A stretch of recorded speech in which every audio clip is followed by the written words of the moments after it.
앞서 예고해드렸던 것처럼 어젯밤에 드디어 공개가 됐습니다.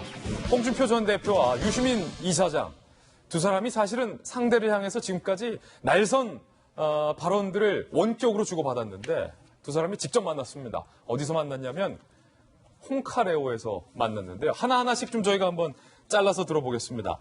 문재인 대통령의 이 독재자의 후회 발언을 두고 가장 뜨겁게 이 두 분이 부딪혔습니다. 직접 들어보시죠. 대통령까지 나서서 이제는 정오와 갈등을 더 키운다. 대통령은 국민 전체의 대통령이지 자기 진영의 대통령이 아니거든요. 자유한국당을 독재 후예라고 했어요. 일련의 야당 공격하는 말을 하시는 거 보니까 그거는 자유한국당이라고 안 그랬어요. 그거 지금도 전두환 씨를 전당크 그러면서 위인으로 추대하고 이런 자들이 있잖아요. 아니, 가장 뜨겁게 붙었던 게 바로 저거였는데 박정희 대변인 어떻습니까? 유시민 이사장의 입장은 일단은 대통령이 말한 건 자유한국당이 아니다. 라고 어떤 뭐랄까요 좀 두둔을 하는 그런 입장이었어요. 아무래도 양쪽 진영, 보수 진영, 진보 진영에 대표하는 논객들이 붙은 상황이니까 이렇게 될 수 있었는데요. 어제 10가지 주제 갖고 쭉 얘기를 했고 지금 화면에 보셨던 것처럼 정치권 얘기, 그다음에 전직 대통령 심지어는 홍준표 대표 같은 경우는 문재인 대통령이 저렇게까지 해서 나중에 좀 편안하시겠느냐라는 폭탄 발언까지 하는 상황에까지 이르렀어요. 근데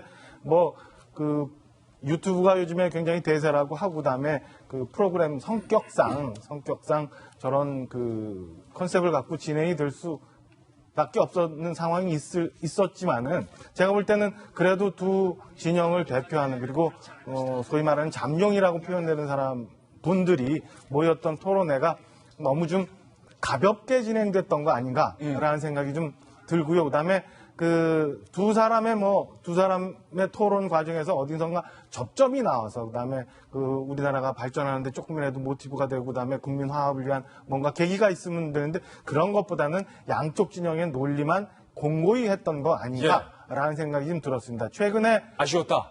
그런 아쉬운 점이 있어요. 분명히 있고 유튜브 성격상 그럴 수밖에 없었습니다만은 알릴레오 같은 경우는 한 50만 가까이 구독자가 가 있고 홍카콜라 같은 경우 20만 가까이 구독자가 가 있습니다만 최근에 많이 그 구독자가 정체되어 간다는 얘기가 있는데요.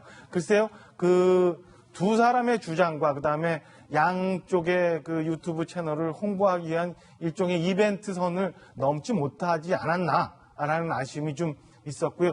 좀 더 묵직하게, 좀 더 많은 우리 사회의 해결점을 제시하는 그런 토론회였으면 더 좋았겠다라는 아쉬움이 좀 있었습니다. 예, 우리 박정희 대변인의 총평 들어보셨는데 이 정치 분야와 관련해서 두 사람이 그래도 붙었습니다. 특히 전직 두 명의 대통령에 대한 이야기도 나왔는데요. 그 부분 들어보시죠.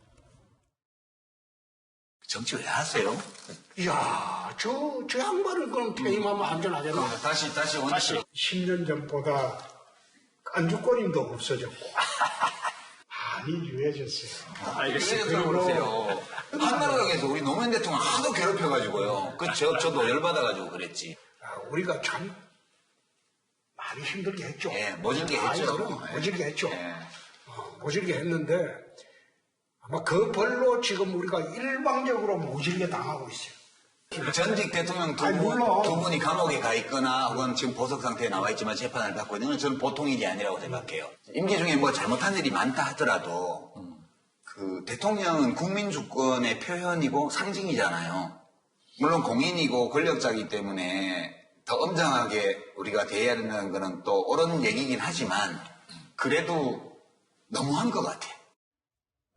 박용진 의원님, 지금 유시민 이사장의 입에서 뭐랄까요? 지금 어찌 보면 약간 민주당의 입장이나 청와대 입장과는 좀 다른 결의 이야기가 나왔는데 두 명의 전직 대통령에 대해서 한 명은 보석, 한 명은 수감한 것과 관련해서 잘못했던 건 하지만 좀 너무한 것 같다. 예, 제가 원래 경쟁 매체는 잘 안 봐요. 박용진 TV. 박용진 TV를 운영하는, 그래도 운영자로서. 예. 이른바 정치 유튜브 시장에 알릴레오. 두 거물. 예. 이 둘이 이렇게 트러스트 담합을 해서 저렇게 시장을 독점하는 행위, 이런 거에 대해서 별로 탐탁치 않게 생각을 하고 있기 때문에. 담합이다, 이거는. 보지 않았어요. 그래서 예. 지금 저 영상을 지금 처음 봤습니다. 근데 유시민 이사장 입에서 전직 대통령 두 분이 어쨌든 저런 그 법적인 처벌 상황에 와 있는 것에 대해서 마음이 좋지 않다. 이거 뭐 잘못된 것 같다. 이렇게 얘기하는 걸 좀 뜻밖입니다. 그래서, 저분이, 이 판에 적어도 내가 이렇게 좀 다르게 본다. 공격적이지 않다라고 유 이사장이 어떤 그 본인의 조금 다른 결의 모습을 좀 보이려고 하는 것 같은데요. 저는 뭐 그건 유시민 이사장으로서는 할 수 있는 본인은 대선에 나가지 않겠다라고 얘기를 했고 정치하지 않는다라고 얘기한 사람으로서 자유롭게 이야기할 수 있는 지점이라고는 생각을 합니다만 그럼에도 불구하고 저는 어쨌든 법은 만인 앞에 평등하다라고 하는 것 입장에서 보면 전직 대통령이라 할지라도 법을 어겼으면 그 처벌의 경중에서 정상 참작을 할 수 있을지 모르지만 절대 어떤 정치적인 별도의 특혜, 대우 이런 걸 받아서는 저는 안 된다고 생각합니다. 그래서 유 이사장이 조금은 엄한 얘기, 좀 유한 얘기를 했으니까 제가 조금 엄한 얘기를 하면 예. 그 전에도 제가 그런 말씀 드렸는데 유 이사장이 조금 이렇게 잘난 척하시는 측면들이 있어요.